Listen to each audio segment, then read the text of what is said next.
Teranam Homes இப்போ நம்ம கோயம்புத்தூர்ல 1 BHK starts from 19 lakhs, 2 BHK starts from 30 lakhs. 2D entertainment தயாரிப்பில் கார்த்தி மற்றும் அரவிந்த் சாமி நடிக்கும் மெய்யழகன் வெற்றி நடை போடுகிறது. சதீஷ் நடிப்பில் கிரைம் த்ரில்லர் திரைப்படம் சட்டம் என் கையில் வெற்றி நடை போடுகிறது. ஆக்சுவலா இது ரஜினி சாரோட லாஸ்ட் டே ஷூட். இது இந்த ஒரு வருஷம் டிராவல்ல ஃபர்ஸ்ட் டைம் அப்பதான் அவர் கூட போய் போட்டோ.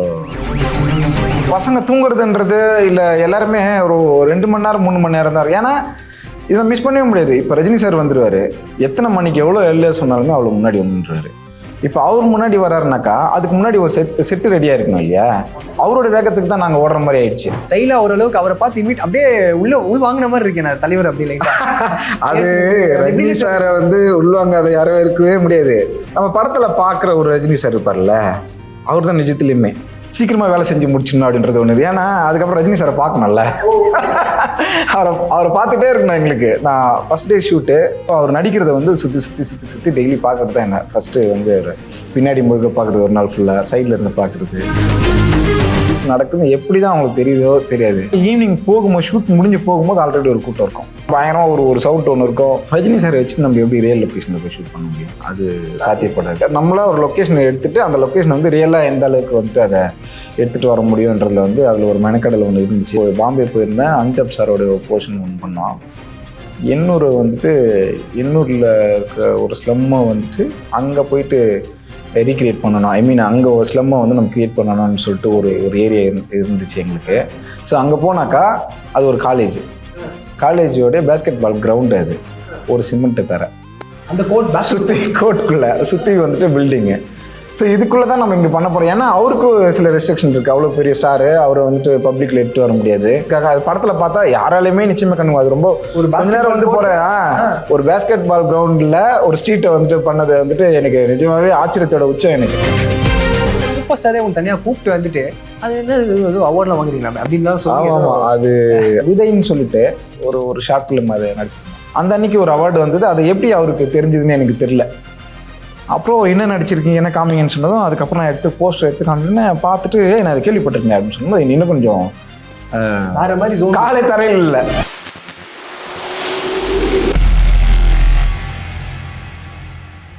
முதல்ல இந்த இன்டர்வியூ ஆரம்பிக்கிறதுக்கு முன்னாடி ஒரு ஃபோட்டோவை காமிச்சேன். அது செம்ம ஃபோட்டோ. அது அந்த பொக்கே கொடுக்குறீங்க, பின்னாடி துண்டா நீங்க தெரியுறீங்க. இந்த ஃபோட்டோவை பத்தி சொல்லிடுங்க. ஆக்சுவலாக இது ரஜினி சாரோட லாஸ்ட் டே ஷூட். இது எண்ணூரில் ஷூட் பண்ணோம். ஷூட் பண்ணும்போது அப்போ டீமில் இருக்கிறவங்க மட்டும் வச்சு, லாஸ்ட் டேன்றதால டீம் இருக்கிறவங்க மட்டும் மெயின் டெக்னீஷியனை வச்சுட்டு அவருக்கு சென்ட் ஆஃப் மாதிரி அவருக்கு பொக்கே ஒன்று கொடுக்கணும்னு சொல்லிட்டு சொல்லும் போது, அப்போது அந்த நேரத்தில் எல்லாம் போயிட்டு.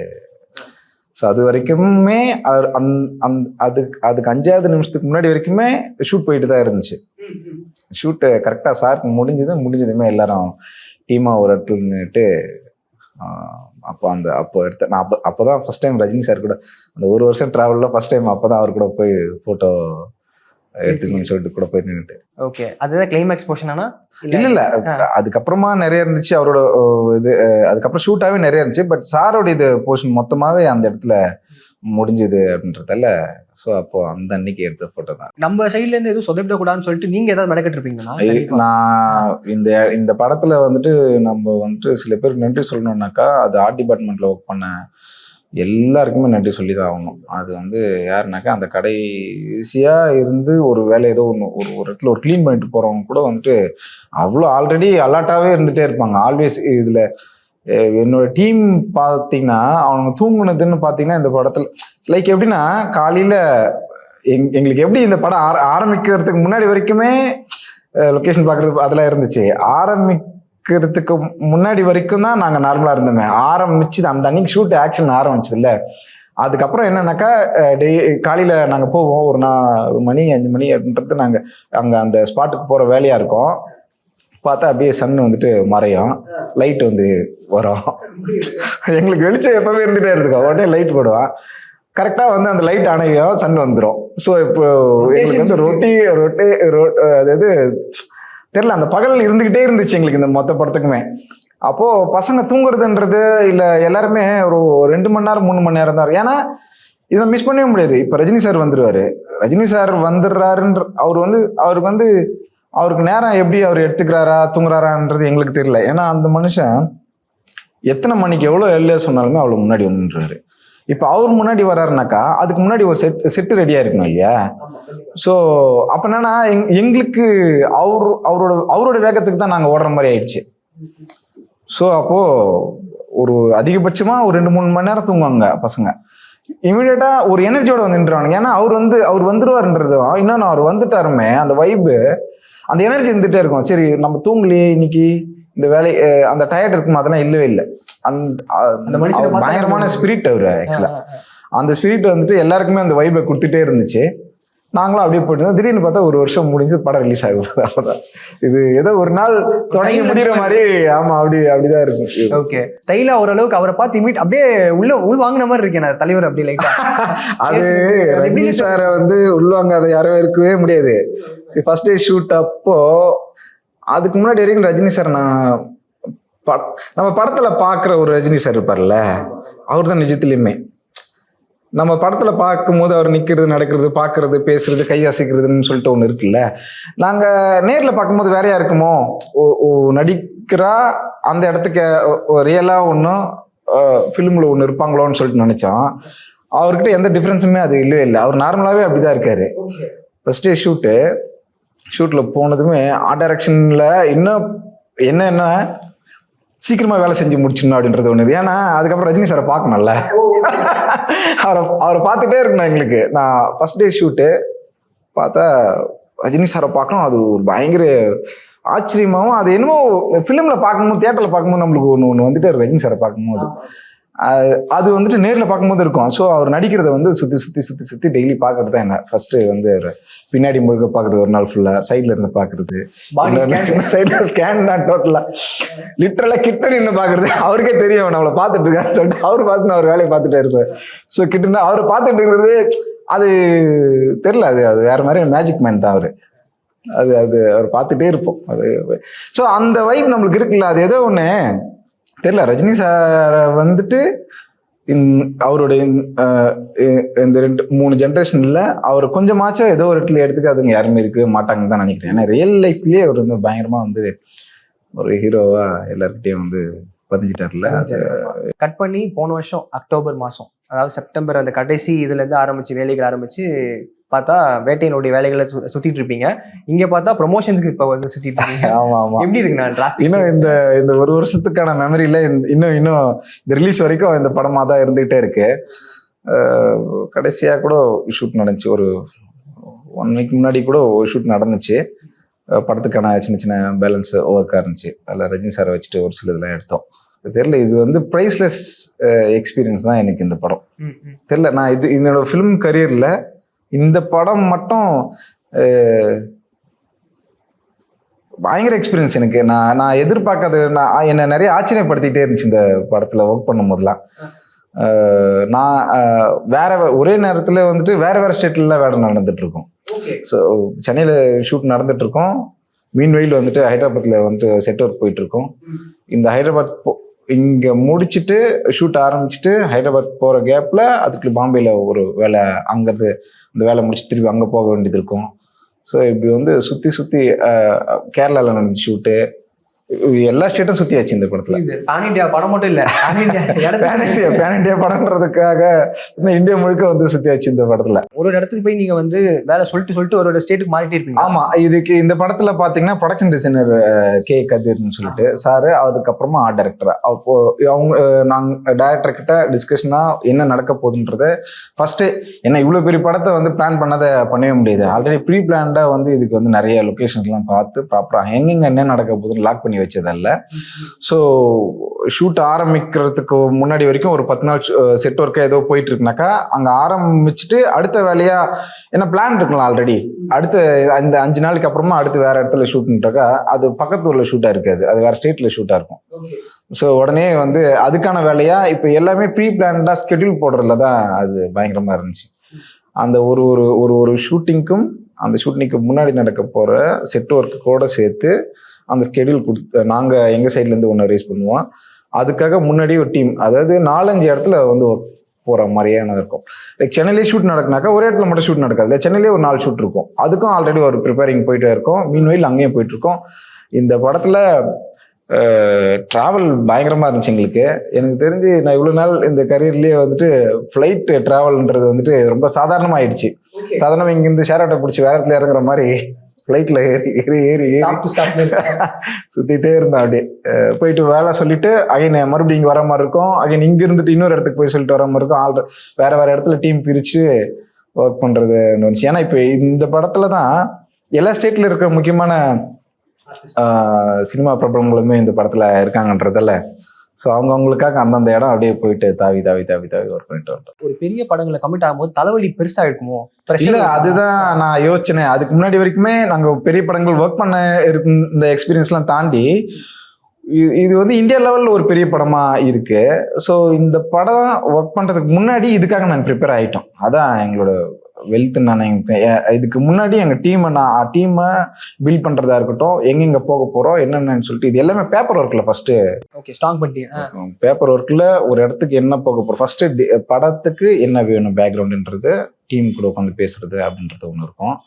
அதுக்கப்புறம் அது பேப்பர் ஒர்க்காக மாறும்போது அது ப்ரோக்ராமிங்காக மாறிக்கும். எக்ஸிபிஷனுக்கு வரும்போது எந்த தடை இல்லாத அளவுக்கு ஆல்ரெடி எல்லாம் பேப்பரில் இருந்துட்டு இருக்கோம். இன்னொன்று டிஜிட்டலாக இப்போ இருக்கிறதுனால எல்லாமே என்ன நடந்துட்டு இருக்கு, இங்கதான் இந்த வேலை நடந்துட்டு இருக்கு, இது நாளைக்கு ரெடி ஆகிடும், ரெடி ஆகாது முதற்கொண்டு எல்லாமே வந்து அந்த குரூப்ல வந்துட்டு எல்லாருக்குமே தெரிஞ்ச ஒரு கம்யூனிகேஷன் வந்துட்டு ஃபுல்லா இருந்துட்டே இருந்துச்சு. அட் த சேம் டைம் வந்துட்டு இவ்வளவு பெரிய படத்துக்கு நிஜமாவே முன்னாடி ஒர்க் பண்ணி வச்சுக்கிறதுனால தான் அடுத்து நம்மளோட ஷூட்டிங் எக்ஸிபிஷனுக்கு வந்து ஈஸியா இருக்குன்றது வந்து இந்த ஏற்கனவே நம்மளுக்கு ஒன்று தெரிஞ்சு போகும். இங்க எக்ஸ்பீரியன்ஸ் பண்ணும்போது இன்னும் கொஞ்சம் ஸ்ட்ராங்கா இருந்துச்சு. வேட்டையினுடைய ப்ரிவியூ பார்த்தோன்னே எக்கச்சக்கமான அந்த இது பார்க்கும்போது இது எது செட்டு எது ஒரிஜினல் கண்டே பிடிக்க முடியல. நான் வந்து சாஷ்டாகமா ஊண்டுறேன், நீங்களே சொல்லிடுங்க. இல்ல இது அது என்னன்னாக்கா already director, production designer, art director, cameraman எல்லாருமே உட்காந்து இதை பேசிக்கிட்டது தான். இன்னொன்று என்னாச்சுனாக்கா இந்த படம் வந்துட்டு ஒரு ரியலா நடக்கக்கூடிய யதார்த்தத்தை இன்னைக்கு கூட இந்த படம்ன்றதல்ல. ஸோ இன்னொன்று டைரக்டர் ஆல்ரெடி ஜெய்பீம் டைரக்டரு அவரும் வந்து யதார்த்தத்தை மிஞ்சி ஒரு ஒரு ஒரு மேஜிக் அப்படின்றத தாண்டி யதார்த்தத்தை அப்படியே பிரதிபலிக்கணும்னு நினைக்கக்கூடிய ஒரு இயக்குனர் கூட ஒர்க் பண்ணுறது, ஒரு ரைட்டராகவும் அவரு அன்றதால என்னாச்சுன்னா ரியல்ல மீற முடியாது நம்மளால. அது மட்டும் இருந்துச்சு எங்களுக்கு. இதுல வந்து ஒரு கண்ட்ரோல் ஒன்று இருந்துகிட்டே இருந்துச்சு. ஏதோ ஒரு சாங் ஏதோ ஒரு அப்ஸ்ட்ராக்ட் பண்றதுல அது வந்துட்டு ஓகே நம்ம பண்ணிடலாம். பட் ஆனால் இது எல்லாமே வந்துட்டு ரியலான ஒரு ஆஃபீஸர், கவர்மெண்ட் சம்மந்தப்பட்ட ஆஃபீஸர்ஸோ இல்லை ஏதோ அந்த மாதிரியான இருக்கிற இடங்கள்ல நம்மளால மீதி ஒரு வேலை செய்ய முடியாது. ஸோ எதுவாக இருந்தாலும் ஒரு கண்ட்ரோலில் தான் வேலை செய்யணும். கண்ட்ரோல் மீன்ஸ்னாக்கா அது அதுவாக தானே இருக்கணும். ஸோ அது அப்போ ரியலாக தான் இருக்கணுன்றதுக்காக ரஜினி சார் வச்சுட்டு நம்ம எப்படி ரியல் லொக்கேஷனில் போய் ஷூட் பண்ண முடியும்? அது சாத்தியப்படாது. ஏன்னா ஒரு நாளுமே ஒரு காலையில வந்துட்டு ஒரு 1000 பேர் போயிட்டு அந்த ஷூட் நடக்குது எப்படிதான் அவங்களுக்கு தெரியுதோ தெரியாது, அங்க ஒரு கூட்டம் இருக்கும், நம்மள முன்னாடி நின்றுவாங்க. ஆமா, அதே மாதிரினா ஈவினிங் போகும்போது ஷூட் முடிஞ்சு போகும்போது ஆல்ரெடி ஒரு கூட்டம் இருக்கும். சாரா அவங்கள பார்த்து அவங்க கூட ஏதோ ஒரு கை கட்டுறதுலையோ இல்லை அவங்க அதுல அவர் பயங்கர எனர்ஜி ஆகுறாருன்னு நினைக்கிறேன். நம்மளுக்கு அதை பார்க்கும்போது பயங்கரமா இருக்கும். ஒரு பெரிய கூட்டம் இருக்கும், அவர் ஷூட் முடிஞ்சு போட்டாருன்னா பயங்கரமா ஒரு சவுண்ட் ஒன்று இருக்கும். ஸோ அது ஒன்று இருந்துகிட்டே இருக்கும். அதனால வந்துட்டு எங்களுக்கு என்னன்னு ஆக்சுவலா ஸோ அவரை வச்சுட்டு ரியல் லொக்கேஷன்ல பண்ண முடியாது. அப்போ நம்மளா ஒரு லொக்கேஷனை எடுத்துட்டு அந்த லொக்கேஷன் வந்து ரியலா எந்த அளவுக்கு வந்துட்டு அதை எடுத்துட்டு வர முடியும்ன்றதுல வந்து அதுல ஒரு மெனக்கடல் ஒன்று இருந்துச்சு. அந்த மெனக்கடல் எல்லாம் நிச்சயமா படத்துல நல்லா இருக்கணும்னு சொல்லிட்டு நினைக்கிறேன்.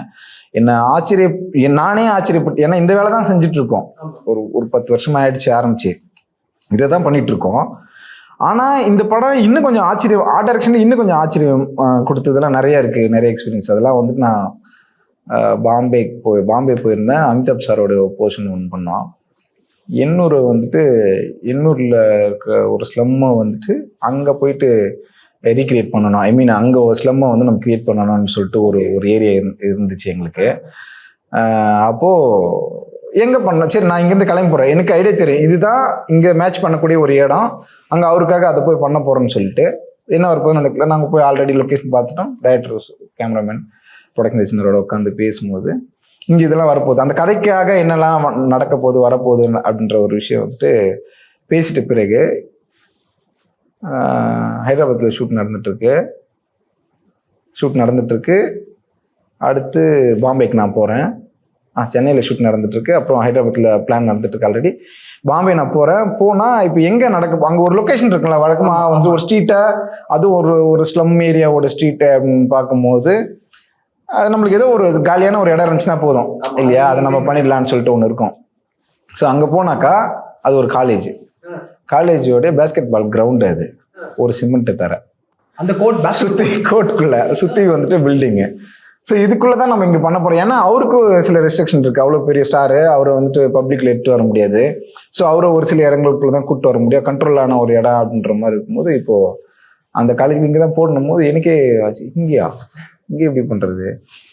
சாதாரணமாக ஒரு ஸ்ட்ரீட்டில் ஸ்லம்மாக இருக்கிற ஸ்ட்ரீட்டில் ஒரு லைவாக ஒரு லொக்கேஷன் பண்ண போகிறோன்னா அங்கே மரங்கள் இருக்கும், ஒரு வேலி போட்டிருப்பாங்க, அந்த வேலியாக இருந்துச்சுன்னா கூட அதுக்கு ஒரு கொம்பு நட்டுருப்பாங்க, ஏதோ ஒன்று இருக்குன்னு வச்சிங்களேன், அதை பழந்தோண்டி நட்டுருப்பாங்க. ஸோ இப்போ என்னால் ஆச்சரியத்தாங்க இங்கே எப்படி இது பண்ணுறது, சரி இது பண்ணுவோம்னு சொல்லிட்டு உடனே அந்த இடத்துக்காக ஒரு ஸ்கெட்ச் கிரியேட் பண்ணிவிட்டு, ஸோ இங்கே இதுதான் வரப்போகுதுன்னு சொல்லிட்டு டைரக்டர்கிட்ட அப்ரூவல் வாங்கிட்டு பண்ணும்போது அந்த இடத்துல ஒர்க் பண்ணுற ஒரு நாளுமே அவ்வளோ எக்ஸ்பீரியன்ஸாக இருந்துச்சு எனக்கு.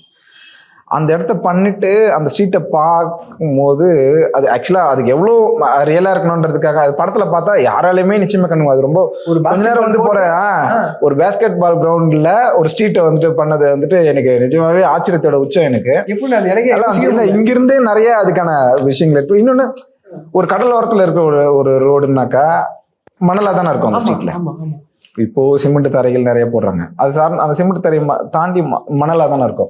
ஸோ இப்போ அந்த மணலாக இருக்கணும், அங்கே மரங்களாக இருக்கணும், அங்கே பில்டிங்காக இருக்கணும், சின்ன சின்ன செடிகளாக இருக்கணும்னு சொல்லிட்டு குட்டி விஷயங்கள் எல்லாமே சென்னையில் இருந்த நிறைய வந்து இங்கே நிறைய பொருட்களை இருக்கணும் வந்து அது பண்ணி நாங்களே செஞ்சு ஆச்சரியப்படுறதுக்கான ஒரு பெரிய இடம் வச்சு இந்த மாதிரி படம் முழுக்க நிறைய இடங்கள் வந்து அந்த வேலை செஞ்சு ஆச்சரியப்பட்டு அதில் சந்தோஷப்பட்டுக்கிற ஒரு இது வந்து நிறைய இருந்துச்சு. அதாவது நீங்களும் வந்து ஒரு பக்கம் ஆர்ட் டைரக்டர் பண்ணாமல் நடிக்கவும் செஞ்சுருக்கீங்க, அதை நாங்கள் பார்த்து பயங்கரமாக வியந்திருக்கோம்.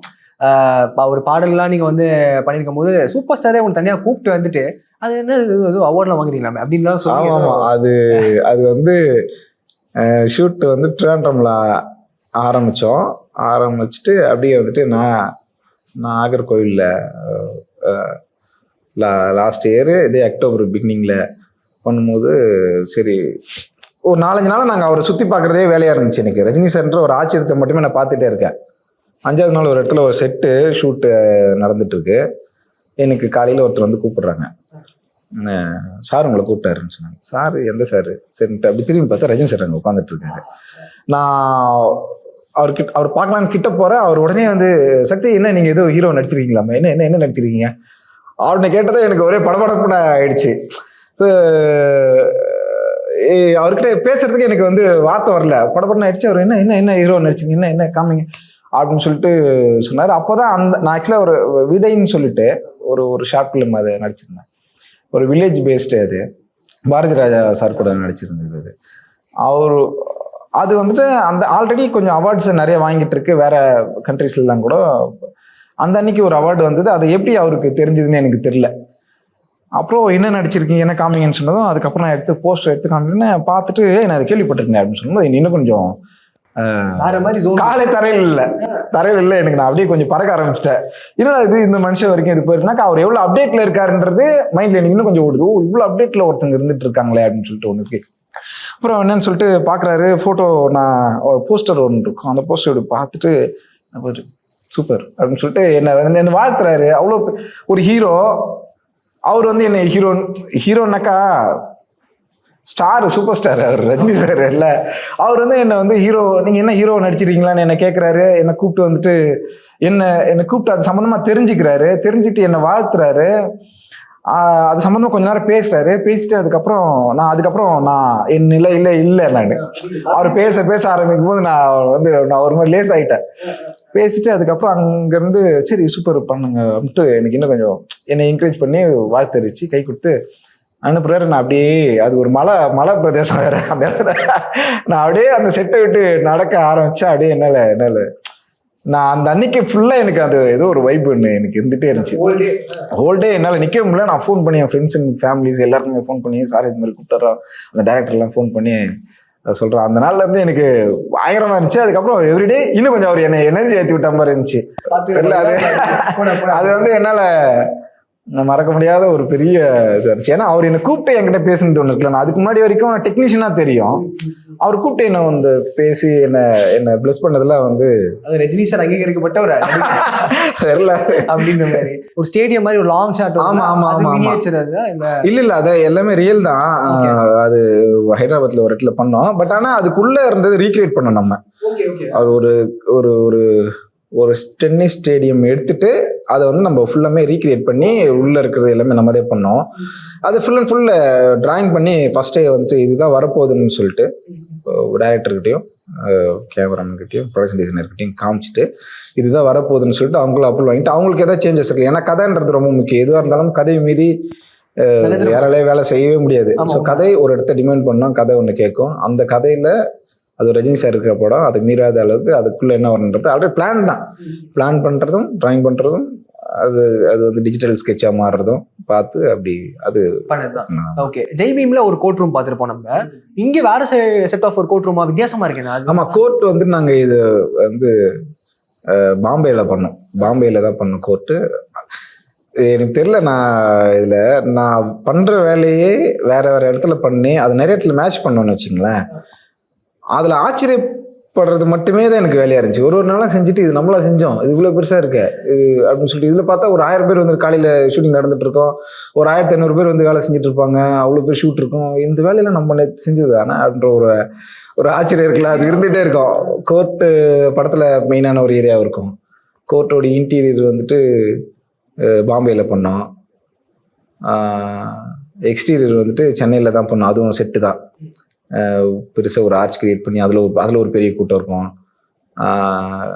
அதுக்கப்புறம் அதில் மிடில் ஒரு ஏரியா இருக்கும், அது வந்துட்டு ஹைதராபாத்தில் பண்ணோம். படம் பல இடங்கள்ல வந்து பயணிச்சிருச்சு. நிறைய விஷயங்கள். இவ்வளவு நேரம் நல்லா அன்பா பேசினால அண்ணன்ற ஒரு உரிமையில கேட்கிறேன்னா, படத்தோட கதை என்னன்னா அது எப்படி சொல்ல முடியும்? அது ஏற்கனவே தான் சொல்லுவாரு. சூப்பரா இருக்கும்ண்ணா, அப்படியே ஜாலியா அப்படியே ஒரு மாதிரி சமையா முடிச்சிடலாம். இந்த நிறைய விஷயம் டைரக்டர்கிட்ட இருந்தே வந்துட்டு ரொம்ப கம்மியா தான் எங்களுக்கே வருமே. என்ன நடக்க போகுது அப்படின்னு சொல்றது ஒரு 1 வீக் முன்னாடி தெரியும். ஏன்னா அது செட்டா ரெடி ஆகணுமேன்றதுக்காக. அதுக்கப்புறமா அதுக்குள்ள இருக்க டைலாக்ஸ் எல்லாமே அந்த அன்னைக்கு ஷூட்டிங் நடக்கும்போது தான் தெரியும். அவங்க பேசும்போது அந்த டைலாக்ஸ்லாம் அவ்வளோ ஆச்சரியமா இருக்கும். ஆச்சரியம் மீன்ஸ்னாக்கா உண்மையை வந்து அவர் அதான் ஒரு ரைட்டரா ஒரு எழுத்தாளர்னா உண்மையாவே சொல்றதுக்குரிய ஒரு லிபர்ட்டி வந்து எப்பவுமே ரைட்டர் கிட்ட தான் இருக்குமே. அவங்க அதை அப்படியே தயக்கம் இல்லாத ஒரு இடத்துல அப்படியே அப்ளை பண்ணிடுவாங்க. அந்த மாதிரி வந்துட்டு ஒரு நாளா அந்த டைலாக்ஸா கேட்கும் போது ஆச்சு, இவ்வளோ இருக்கா, இவ்வளோ நம்ம தெரிஞ்சுக்க வேண்டியதே இவ்வளோ இருக்கு அப்படின்ற மாதிரி அவ்வளோ இருக்கும். மற்றபடி நம்ம கதையா நம்ம எங்களுக்கே சர்ப்ரைஸ் தான். படத்துல ஆமா, ஏன்னா அவ்வளோ நடந்துச்சு, அவ்வளோ லொகேஷன்ஸ், அவ்வளோ ஏரியா நடந்ததுல. படமா பாருங்க, எல்லாருமே அதுக்காக தான் வெயிட்டிங்க. வேற ஏதாவது ரொம்ப ஐப் கம்மியா இருக்குன்ற ஒரு டாக்ஸ் இருக்கு, படம் வந்து பூர்த்தி பண்ணுமான்ற இன்னொரு டாக்ஸ் இருக்கு. இந்த படம் நிச்சயமா மிகப்பெரிய முக்கியமான படமா அமையுன்றதுல நான் இந்த முக்கியமான படத்துல வேலை செஞ்சிருக்கேன், எனக்கு இதுக்கான ஒரு வாய்ப்பு கிடைச்சிருக்குன்றது வந்து நான் சினிமாவுக்கு தான் நான் வந்து நன்றி சொல்லி ஆகணும். ஏன்னா இது முக்கியமான படமா இருக்கும். மனசுல எல்லாம் நீங்க பாத்துருப்பீங்க. அந்த செட்டை பத்தி சொல்லணும். அந்த செட்டு அப்போ நான் வந்து பாம்பேல தான் இந்த செட்டு ஒர்க் பண்ணிட்டு இருக்கேன். இங்க வந்துட்டு சார் கதிர் சார் வந்துட்டு இந்த செட்டு சாங் செட் வந்துட்டு யாரு எங்க போறதுன்னே தெரியாத அளவுக்கான ஒரு வேலையா இருந்துச்சு. அது வந்துட்டு சென்னையில சாங் செட் நடந்துட்டு இருக்கு. அந்த இதை நான் சென்னையில சாங் செட் நடந்துருக்கு, ஷூட் ஆரம்பிக்குது, பாம்பேல ஒரு இடத்துல வேலை நடக்குது. ஸோ நான் பாம்பேல இருக்கிறேன், இங்கே வேலை நடக்குது, முடிச்சுட்டு ஹைதராபாத்ல போயிட்டு வேலை சொல்லிட்டு அங்கேருந்து திருப்பி அப்படியே பாண்டிச்சேரிக்கு வரோம். பாண்டிச்சேரியில் வேலை நடக்குது, திருப்பி வந்து சென்னைக்கு வரும். இப்படியான ஒரு யார் எந்த இடத்துல இருக்குன்னு கொஞ்ச நாளைக்கு அப்புறமா பார்த்துக்கிறதே இல்லாத இருந்துச்சு. படத்தோட ஒரு கிட்டத்தட்ட எனக்கு தெரிஞ்சு ஒரு 60% கிட்ட யாரையுமே பார்த்துக்க முடியாத அளவுக்கு ஆன ஒரு வேலையா இருந்துச்சு. அப்படி சுற்றிட்டு ஒரு 60% அப்புறமா அதுக்கப்புறமா கொஞ்சமா செட்டில் ஆக ஆரம்பிச்சது. செட்டில் ஆகும்போது அப்பதான் செட்டில் இருந்து ஒரு வேலை செய்யறது ஒண்ணு இருக்கும்ல, அது எனக்கு அதுக்கப்புறமா தான் கிடைச்சது. ஓகே, அப்ப மனசுல நீங்க இல்லையா அப்ப அந்த டைம்ல? அந்த நேரத்துல நான் இல்ல. அந்த நேரத்துல தான் இந்த செட்டு அமிதாப் சாரோட செட்டு வந்துட்டு பாம்பேல. கொஞ்சம் வருத்தமா இருந்துச்சு, அது தலைவர் ஆடுறதெல்லாம் பார்க்க முடியல. அது எனக்கு நிஜமாவே பயங்கர வருத்தமா இருந்துச்சு. ஆனா எனக்கு அங்க போனா அதை விட இன்னொரு ஆச்சரியோட இருந்துட்டு இருக்குல்ல. அத பாம்பேல நான் சொன்ன அந்த ஸ்ட்ரீட் ஒர்க் நடந்துட்டு இருக்கு. Okay okay. அந்த இங்க என்னன்னாக்கா செட்டு நடந்துட்டு இருக்க வரைக்கும் கொஞ்ச நேரம் கூட இருந்தோமா. அது ஷூட்டா ஆரம்பிக்கும் போது நான் இல்ல. ஆனா எனக்கு என்னன்னா எனக்கு எட்டு வந்து காமிச்சாங்க. அங்க வந்துட்டு ஒரு 500 பேருக்கு மேல நினைக்கிறேன் டான்சர்ஸ் மட்டுமே. பெரிய க்ரௌடு ஒரு 1000 பேர் வச்சுட்டு ஏதோ ஒரு இது அதுக்கு நடுவில் ரஜினி சார் ஆடுறாருலாம் எனக்கு வந்து அப்டேட் மட்டும் வந்துன்னு இருக்கும். டெய்லி சூப்பராக என் ஃப்ரெண்ட்ஸில் இது நிறைய ஃப்ரெண்டாக ஆகிறதுக்கான இந்த டீம் ஏடி டீம்லாம் நிறைய இருந்தாங்க.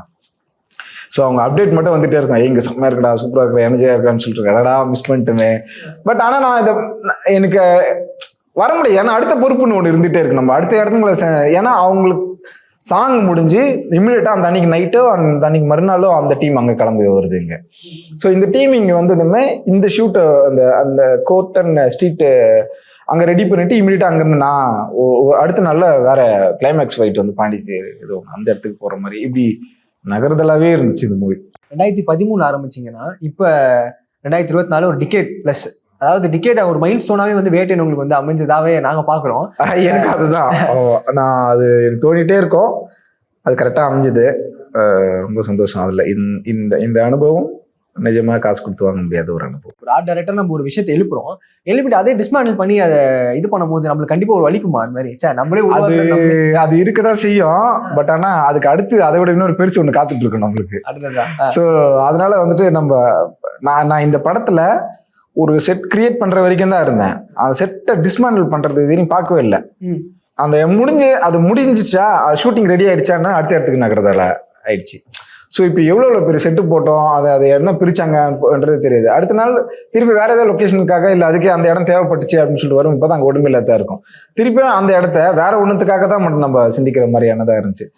அது ஃபிலிம்ல நம்ம இவ்வளவு நாள் நடந்துகிட்டு இருக்கிறது தானே. படம் வந்ததுக்கப்புறம் நம்ம நிறைய விஷயங்கள் இதை பத்தி டிஸ்கஸ் பண்ணலாம். கண்டிப்பா அப்போ நிறைய விஷயங்கள் ஓப்பனா இன்னும் கொஞ்சம் இந்த சீன்ல இது நடந்துச்சு, அது எப்படி நடந்துச்சு தெரியுமான்றதெல்லாம் கூட பேசுறதுக்கான அப்போ நிஜமா அது மாதிரி பண்ணுவோம். அந்த நிறைய பேசுறதுக்கு நிறைய விஷயங்கள் கிடைக்கும். சிறப்புண்ணா, ரொம்ப அழகா இருக்கீங்க. Thank you so much. தேங்க்யூ. நன்றி. Teranam Homes இப்போ நம்ம கோயம்புத்தூர்ல 1 BHK starts from 19 lakhs, 2 BHK starts from 30 lakhs. 2D entertainment தயாரிப்பில் கார்த்தி மற்றும் அரவிந்த் சாமி நடிக்கும் மெய்யழகன் வெற்றி நடை போடுகிறது. சதீஷ் நடிப்பில் கிரைம் த்ரில்லர் திரைப்படம் சட்டம் என் கையில் வெற்றி நடை போடுகிறது.